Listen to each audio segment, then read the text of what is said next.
Are you feeling overwhelmed by the chaos around you? Imagine finding a deep sense of peace no matter what's happening in your life. For over 2,500 years, Buddhist monks have unlocked powerful secrets to inner calm, even in the most turbulent times. In this video, we reveal their timeless wisdom. Practical tools you can use right now to quiet your mind, reduce stress, and bring harmony into your life.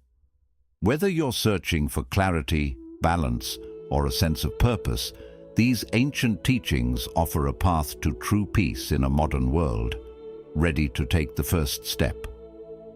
The root of suffering. Understanding the cause of inner turmoil. It's early morning in a remote monastery nestled in the mountains of Bhutan. The air is crisp, and a soft mist drifts through the ancient trees. Inside a simple wooden hall, a group of monks sits silently on the floor. One of them, an elderly master with deep-set eyes and a presence that feels like still water, speaks in a calm voice that cuts through the silence. Suffering, he says, begins not with what happens to us, but with how we react to it. Let's pause there for a moment. This single sentence holds a truth that has echoed through Buddhist teachings for thousands of years.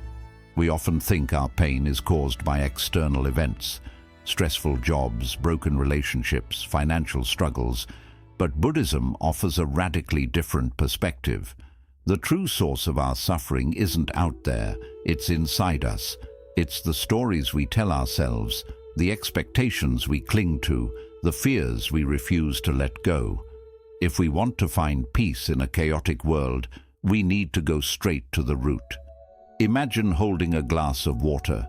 It's light at first, but if you hold it for minutes, hours, days, it becomes unbearable. That's what we do with our emotions and our thoughts. We grip them tightly, refusing to set them down. And over time, they weigh us down until we're exhausted. The Buddha called this dukkha, often translated as suffering or dissatisfaction, but it's more than that.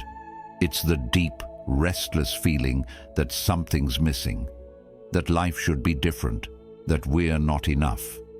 This feeling drives much of what we do, whether we realize it or not. Now, here's where the first big shift happens. Buddhism teaches that dukkha has a cause, and if it has a cause, it also has a solution. That cause is attachment. We get attached to ideas, outcomes, people, and identities. We want things to be a certain way, and when they aren't, we suffer. We resist change, even though everything around us and inside us is always changing. Think about it. How much energy do we spend fighting reality? We want people to treat us a certain way. We want our plans to go perfectly. We want life to be predictable. And when things fall apart, we take it personally. We tighten our grip. We think, if I try harder, I can control this. But the harder we try to control life, the more out of control we feel. Here's a story that makes it clearer. There was once a monk who lived in a small village. Every day, he swept the temple grounds before sunrise. One morning, a fierce storm rolled in overnight. He woke to find the entire courtyard covered in leaves and branches. Frustrated, he grabbed his broom and started sweeping. As soon as he cleared an area, more leaves fell. No matter how hard he worked, he couldn't keep the courtyard clean. An old master passed by and watched him for a while. Then he said, "You can keep sweeping endlessly, or you can learn to sit and watch the leaves fall." The monk realized that peace wasn't about controlling every leaf. It was about accepting the nature of things and letting go of the need to fix everything. This is what Buddhism means by understanding the root of suffering. It's not that we stop caring, it's that we stop clinging, we stop demanding that life be different from how it is in this moment. Now, you might be thinking, easier said than done. And you're right. But here's the thing. Buddhism doesn't ask us to believe blindly. It invites us to test these ideas in our own lives. Try this. Next time something upsets you, pause for a second. Ask yourself, what am I clinging to right now? Maybe it's your pride. Maybe it's an expectation of how someone should behave. Maybe it's a story about how things should have gone. And then ask, what happens if I loosen my grip just a little? It's not about giving up or being passive. It's about making space. Space to breathe. Space to see things as they are, not as we wish they were. The Buddha's insight was that all suffering comes from craving and attachment. But he didn't stop there. Imagine a river flowing swiftly. You can jump in and try to swim against the current, struggling and tiring yourself out. Or you can float, letting the current carry you. The river is life. You can fight it, or you can trust its flow.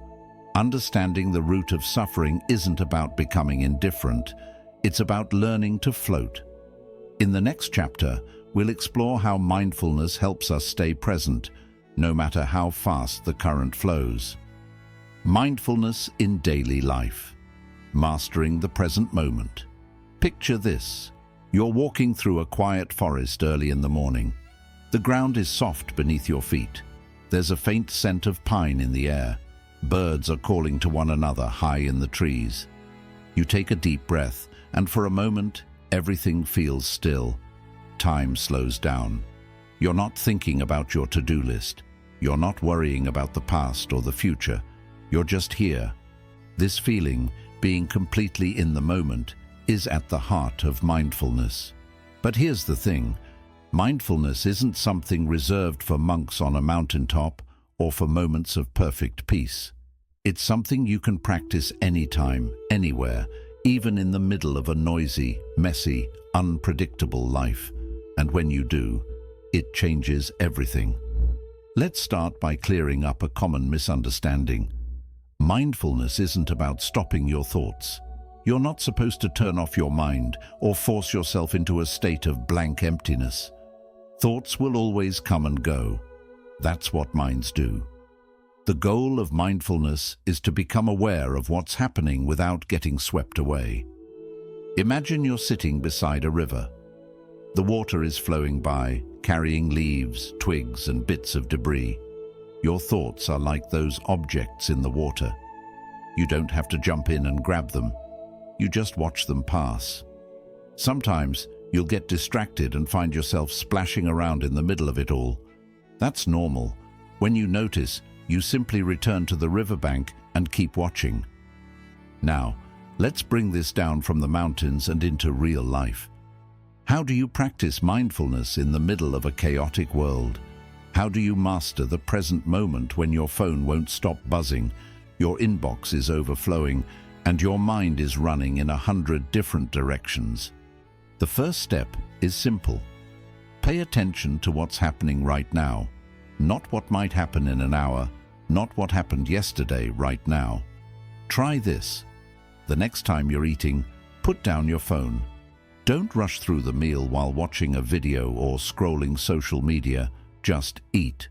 Notice the texture of the food, the taste, the temperature. Notice how you feel as you chew and swallow. Even something as ordinary as a sip of water can become extraordinary if you give it your full attention. Or try it when you're walking. Instead of thinking about where you're going or what you have to do next, focus on the sensation of your feet touching the ground. Feel the rhythm of your breath. Listen to the sounds around you without labeling them. Wind in the trees, a distant car, your own footsteps. At first, your mind will fight back. It'll pull you into planning and worrying, judging and remembering. You'll drift away. And that's okay. Mindfulness isn't about never getting distracted. It's about noticing when you do and gently bringing yourself back. One of the most powerful teachings from Buddhism is that life only happens in the present moment. The past is a memory. The future is a possibility. The only place you can truly live is now. And yet, most of us spend our days anywhere but here. We replay old conversations. We rehearse future scenarios. We escape into distraction because the present moment often feels too uncomfortable or too ordinary. But here's a secret. The present moment is the only place peace exists. Right now is where life happens. Right now is where you can breathe, where you can choose, where you can let go. There's a story about a Zen master and a student. One day, the student asked, "Master, how do you practice mindfulness?" The master smiled and said, "When I walk, I walk. When I eat, I eat. When I sleep, I sleep." The student, a little confused, replied, "But master, don't we all do that?" The master shook his head. "Number.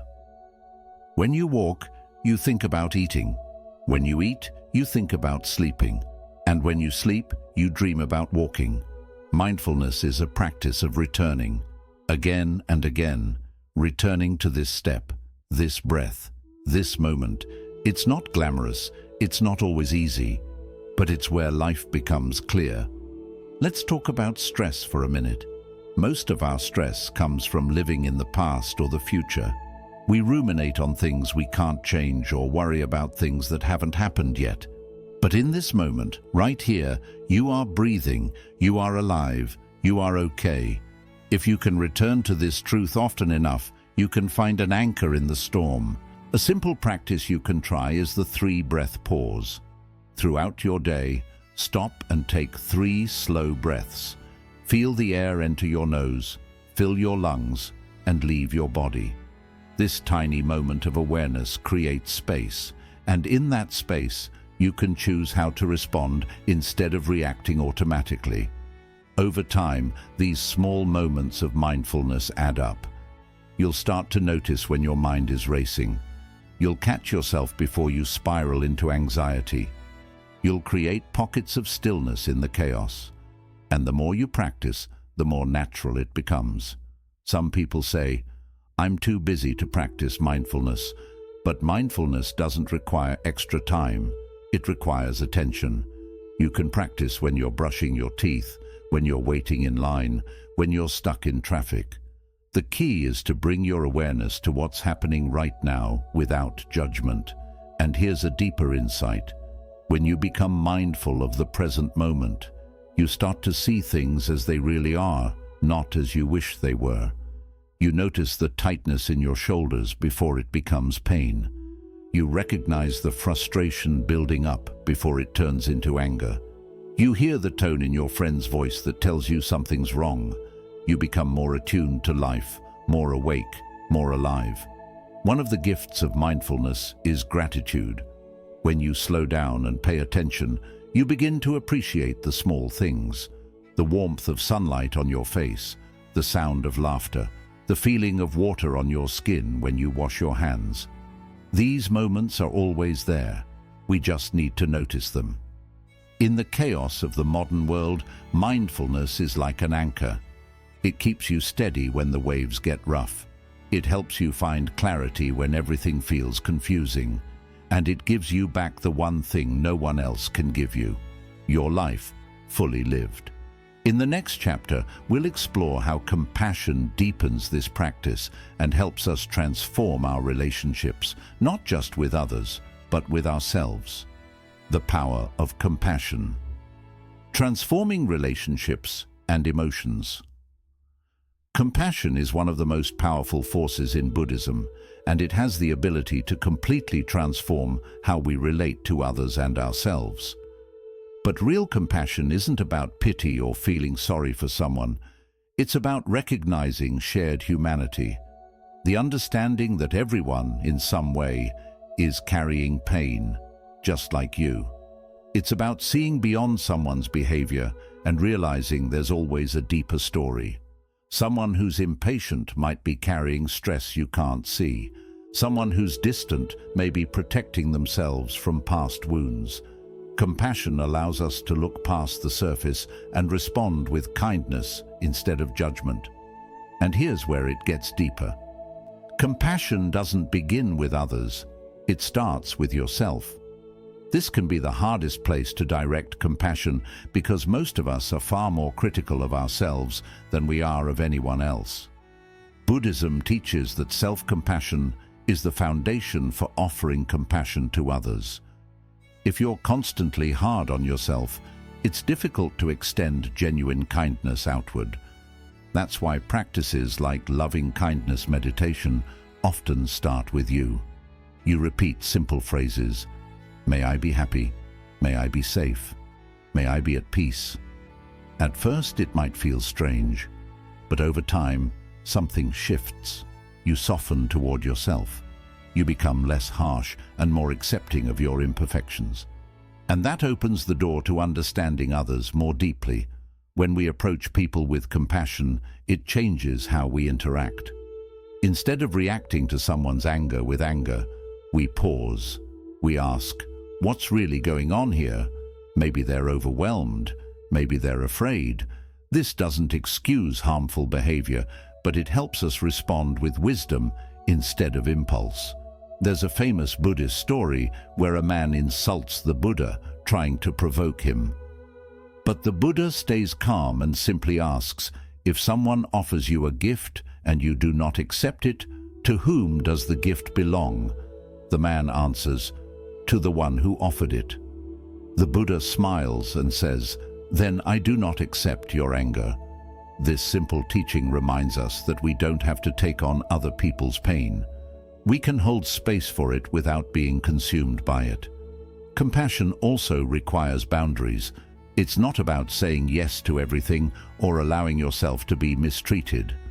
Sometimes the most compassionate response is to walk away, to say no, or to let someone face the consequences of their actions. True compassion comes from a place of strength, not weakness. It's clear, wise, and grounded. And when we practice compassion this way, we build deeper, more honest relationships, ones where kindness and respect go hand in hand. In everyday life, you can practice compassion in small but meaningful ways. Listen to someone without interrupting. Offer a kind word when it's least expected. Give yourself grace when you make a mistake. And when you find yourself frustrated with someone, pause and ask, what pain might they be carrying? That question alone can shift your entire perspective. In the next chapter, we'll explore detachment, not as cold indifference, but as a way to free yourself from the need to control, allowing you to love and live more openly. Detachment without indifference. Finding freedom from control. Let's take a moment to be honest. Life is unpredictable. People change. Plans fall apart. Things don't always go the way we want them to. And yet, we spend so much of our time trying to hold everything together, controlling every outcome, clinging to what we think should happen. It's exhausting. Buddhist detachment offers us another way. It's not about walking away from life or shutting down your emotions. It's about finding freedom from the constant need to control. It's the practice of holding life gently, not tightly. Here's a common misunderstanding. Many people think detachment means not caring. That couldn't be further from the truth. Detachment isn't indifference. It's a kind of love that doesn't come with strings attached. It's a deep engagement with life, without the fear of losing what you love or needing things to be a certain way in order to be happy. Take relationships, for example. We often believe that love means holding on tightly. We try to control how others treat us, how they feel about us, even who they are. And when they change or pull away, we suffer. But detachment teaches something different. It says, love them fully, but let them be free. You're not here to possess anyone or anything. You're here to experience them, appreciate them, and let them go when the time comes. Imagine holding water in your hands. If you squeeze too hard, it slips through your fingers. But if you hold it gently, it stays. Life works the same way. One of the core ideas in Buddhism is impermanence. Everything changes. People come and go. Success fades. Pain heals. Knowing this, detachment invites us to stop resisting change and to trust the flow of life. You don't have to like everything that happens, but you can accept it. You can stop fighting reality and find peace in the middle of it. Here's a short story that captures this beautifully. A monk once said to his students, "You see this glass? I love this glass. It holds water beautifully. It glows in the sunlight. But one day, the wind may blow it over, or it might fall off the table and break. So, I hold this glass knowing it's already broken. And because I know this, I can enjoy it fully now." That's detachment. It doesn't mean you expect things to fall apart. It means you recognize everything is temporary, and that's what makes it precious. You love without fear. You live without needing guarantees. Now, how do we practice this in daily life? Start by noticing where you cling. Maybe it's your plans. You want things to go a certain way, and when they don't, you feel frustrated. Or maybe it's your identity. How you want people to see you, how you define yourself. Or maybe it's outcomes. Expecting people to act a certain way, hoping for a specific result. When you notice yourself clinging, pause, breathe. Ask yourself, what happens if I loosen my grip just a little? Detachment also means letting go of the stories we tell ourselves. Stories about who we are, what we deserve, and how things should be. When we release those stories, we create space for something new. We open ourselves to possibilities we couldn't see before. And here's something important. Detachment doesn't mean you stop caring about your life, your work, or your loved ones. You still show up. You still give your best. But you release the need for things to be perfect. You stop tying your peace to outcomes you can't control. There's a deep freedom in that. A freedom that allows you to live fully in the moment, to appreciate things as they are without needing to hold on tight. In the next chapter, we'll explore meditation practices that help strengthen this sense of inner freedom, bringing you clarity and calm, no matter what's happening around you. Meditation techniques for inner stillness and clarity. Close your eyes for a moment. Take a slow breath in and out. Feel the air moving through you. For just a second, everything else fades. That quiet space. That's where meditation begins. Now, a lot of people think meditation is complicated, that you need to sit in a perfect lotus position for hours, or empty your mind completely, but it's much simpler and far more powerful than that. Meditation is about finding stillness in the middle of life's noise. It's about training your mind to return home, to the present, again and again. Buddhist monks have practiced meditation for over 2,000 years, not to escape life, but to fully experience it. And today, you can use these same techniques to find calm, clarity, and balance, no matter what's happening around you. Let's start with breath awareness, the most basic and accessible form of meditation. Find a quiet space, sit comfortably, and bring your attention to your breath. You're not trying to breathe in a special way. Just notice the breath as it is. In and out. If your mind wanders, and it will, gently bring it back to the breath. Over time, this simple practice helps calm the mind and center your focus. Even 5 minutes can shift your whole day. Then there's body scan meditation. This practice brings awareness to different parts of your body, one by one. You start at your toes, noticing any sensations, tension, or relaxation. Slowly you move up to your legs, hips, stomach, chest, arms, and so on. It teaches you to listen to your body, releasing stress you didn't even realize you were holding. For deeper emotional clarity, monks often use loving kindness meditation, metta. You begin by generating feelings of kindness and goodwill toward yourself. May I be happy. May I be safe. May I be at peace. Then you extend those wishes to others, loved ones, strangers, even people you find difficult. This practice opens the heart, dissolving anger and fear, and strengthens empathy. Another powerful technique is walking meditation. Instead of sitting, you move slowly and mindfully, paying attention to each step. Feel your foot touch the ground. Notice your balance shifting. This practice reminds you that meditation isn't something you do apart from life. It's something you carry with you everywhere. And if your mind is especially restless, try mantra meditation. Choose a simple word or phrase like peace or I am here. Repeat it silently with each breath. The repetition helps anchor your focus and quiet mental chatter. The goal isn't perfection. Your thoughts will wander. You'll feel restless. That's normal. Meditation isn't about stopping thoughts. It's about learning not to be ruled by them. You watch them come and go without chasing them. With regular practice, meditation creates space inside you, space to pause before reacting, space to see things clearly, space to choose peace over panic, and over time, that space becomes your sanctuary, an inner stillness you can return to, even in chaos. In the next chapter, we'll explore how to create a life of balance, following the middle way, and how this ancient path can guide us through modern challenges. Creating a life of balance. The middle way in modern times.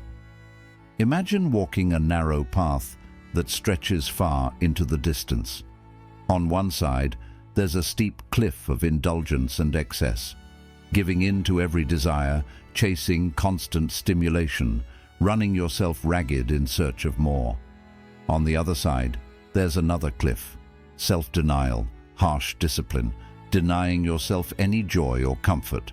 Both edges are dangerous. Both can lead you to fall. But in between lies a steady path, the middle way. The Buddha shared this path after experiencing both extremes in life. As a young prince, he had everything, wealth, luxury, and comfort. Yet, he still felt empty. Later, as an ascetic, he deprived his body, denied every desire, and pushed himself to the edge of death. But neither extreme brought him peace. Only when he embraced balance, nourishing his body, calming his mind and opening his heart, did he attain enlightenment. So what does the middle way look like in today's world of extremes? It means choosing balance in everyday life, not avoiding discomfort, but not being consumed by it, not clinging to pleasure, yet not rejecting it entirely. It's about realizing that true peace doesn't come from extremes, but from walking a steady, mindful path. Let's make this practical. Balance in work means putting in your best effort without exhausting yourself. It's knowing when to push ahead and when to rest. Balance in relationships means loving deeply, but not losing yourself in the process. It's about both giving and receiving, listening and speaking, being present without trying to control everything. Balance in self-care means taking care of your body and mind without becoming fixated on it. You meditate not to escape life, but to engage with it more fully. You eat well, not as a form of restriction, but to nourish your energy and health. The middle way is also about acceptance. Accepting that life holds both joy and sorrow, success and failure, gain and loss. When you stop chasing, he simply embraced whatever life brought, moment by moment, with grace. Walking the middle way doesn't mean life will always be easy, but it frees you from being constantly pulled in different directions. You'll gain clarity in your choices, remain calm in uncertainty, and find a deeper sense of purpose in all that you do. And here's the beauty of it. You don't need to live in a monastery or give up your life to follow this path. It's found in your everyday choices, in how you speak, how you listen, how you show up for yourself and others. Every moment is an opportunity to return to balance. As we reach the end of this journey together, remember, peace isn't something distant. It's not hidden in a faraway temple or locked inside ancient texts. It's within you, waiting to be discovered. The Buddhist path isn't about adding more. It's about quieting the noise until you discover the simple, steady rhythm of your breath, your life. If this video brought you clarity or sparked something within you, consider subscribing to the channel. We have more teachings, stories, and practices to share, tools to help you bring peace into your daily life. And I'd love to hear from you. Which part of this journey spoke to you the most? Leave a comment below and let's continue the conversation. Your insights might be exactly what someone else needs to hear. Thank you for being here. Until next time, keep walking the middle way.